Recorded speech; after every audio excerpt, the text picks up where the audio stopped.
Go. Honeybird. The cows which a hyena had tried to take for his supper had grown up now. Some were young cows, ready to have their own calves, ready to give milk. Two were young bullocks. One would provide meat for the cooking pot. One would grow stronger and sleeker to take the place of Mabulindulu. The first bull that Tokiloshi had brought out of the caves, Mabulindulu, he who had come first, was old now and wanted only to graze and sleep. Naomi spent much of her time caring for the herd. Caring for the herd.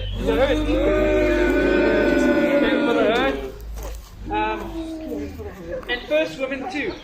For a good daughter always cares for her mother, and Naomi had taken Moya's place as daughter to first woman when she became Busiwe's wife. Naomi was busy grinding the maize into coarse yellow meal, just as first woman did when she heard Honeybird call. She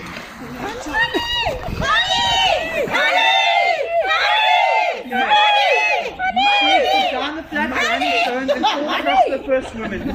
Honeybird, Honeybird, No. The two women set off, Naomi carrying two large grounds. Honeybird flitted to the row of three minute trees, settled on a branch called Honey!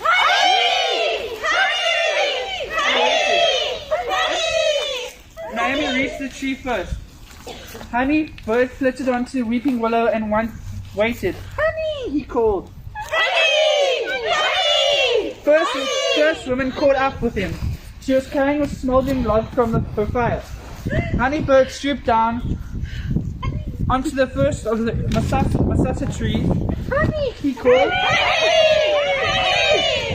He called and waited. Buzzing lazily around the tree was a swarm of wild bees. Go buzz around. Okay. Sorry.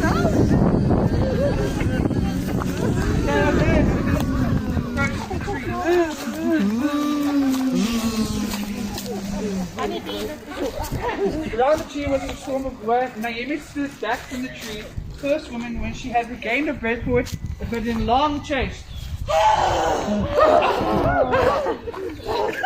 Approached the tree, holding the smoldering log high above her head. The grey smoke curled up towards the bee's nest, swirling around in the clouds. And the bees fled, for no wild bees can stand smoke. Naomi climbed the tree, took all but one honeycomb. You must leave one honeycomb for the bees, or the bees will go away forever, and carefully handed them down to the first woman. Okay.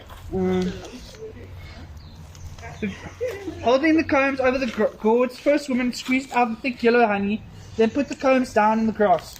Come, little honeybird, she said. Here are your combs, full of delicious little grubs.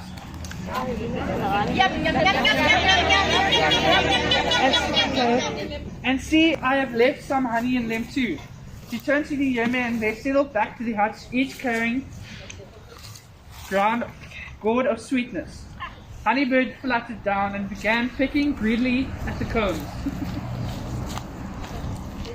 Pecking at the combs. Honeybird. He did not fear the returning bees. Why does Honeybird call us? First woman asked. Why does he not take the combs for himself? Well, said the first woman, balancing the gourd delicately on her head. It's always so much easier to carry things on the head, for it leaves one's hand free while it's like this. Before first man and I rose from the pool, Honeybird was here. He could always find the bees' nest, but he could never take the combs from them. He is too small to lift them. Besides, if his feathers became too sticky, he would not be able to fly. One day, Honeybird saw Rattal crouched under weeping willow on the river's bank. Rattal, the little badger asked Naomi. Who's Naomi? Yes, the same answered the first woman. Rattal loves honey dearly. He is greedy for honey. His thick fur protects him from the stings of bees. But Rattal's small eyes never see the swarms of bees in the daylight. Never see the bees. Okay. But the bees sleep at night, and there are no swarms to guide them to the nest. Honeybird had an idea. A very sensible creature is a honeybird, Rattal said. I have eyes that find the honey nest. You have paws which to eat the honey. You love honey, but you do not care for the waxy comb. I do not call you, you will take the combs down, and we shall share the feast together. But went away from the river's bank and made his home underground. Made his home underground in the foothills, deep underground, lest first man should find him. So Honeybird called to you now, said Nehemiah, to take down the combs from the nest. Yes, answered first woman. You said Honeybird did not eat first woman. The child loves honey. He will be there now that we have left, and his long tongue will be licking up the yellow sweetness, leaving the grass to Honeybird. Yum yum. I too shall be licking up the yellow sweetness soon, for I shall mix honey with the tutu this evening. We shall all feast, said first woman, feeling the weight of full. The bees goes back to your eyes, and the Nehemiah and the first woman turn home. To the hive, not to the nest.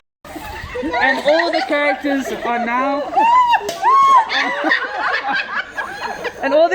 now good, and now we'll take a bow. Thank you. The end.